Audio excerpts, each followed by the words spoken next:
Positive view point. ఈ రోజుల్లో చాలా మంది సన్నగా ఫిట్ గా ఉండాలని కోరుకుంటున్నారు. దీనిని సాధించడానికి వేగంగా బరువు తగ్గడంపై ఫోకస్ పెడుతున్నారు. దీనికోసం సోషల్ మీడియాను ఎక్కువగా ఫాలో అవుతున్నారు. సోషల్ మీడియా డైట్ ప్లాన్స్, కొవ్వును కరిగించే సప్లిమెంట్స్, క్రాష్ డైట్స్ ఫాలో అవుతున్నారు. అయితే క్రాష్ డైట్స్ ద్వారా తక్కువ సమయంలోనే బరువు తగ్గడం చూడటానికి మంచి ఫలితమే అనిపించినా అది లోపల అవయవాలని దెబ్బతీస్తుంది. ఈ విషయం గురించి నిపుణులు వివరించారు. వేగంగా బరువు తగ్గడం వల్ల ఎలాంటి ఎఫెక్ట్స్ పడతాయో పూర్తిగా వివరించారు. ఆ పూర్తి వివరాలు ఇప్పుడు తెలుసుకుందాం. క్రాష్ డైట్ల ద్వారా తక్కువ సమయంలోనే బరువు తగ్గడం చూడటానికి మంచి ఫలితమే అనిపించినా అది లోపల మన అవయవాలను దెబ్బతీస్తుంది. శరీరాన్ని బలహీనపరచడమే కాకుండా మీ మొత్తం ఆరోగ్యంపై కూడా తీవ్రమైన ప్రభావాన్ని చూపుతుంది. బరువు తగ్గడం గురించి ఆలోచిస్తుంటే మొదట దాని ప్రమాదాలని అర్థం చేసుకోవడం ముఖ్యం.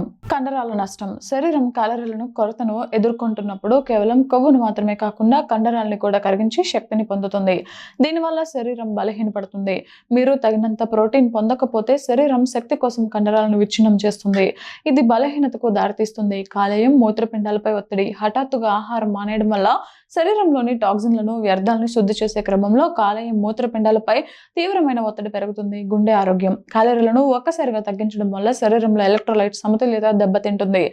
ఇది గుండె లయలో మార్పులకు దారితీసి ప్రాణాపాయం కలిగించవచ్చు.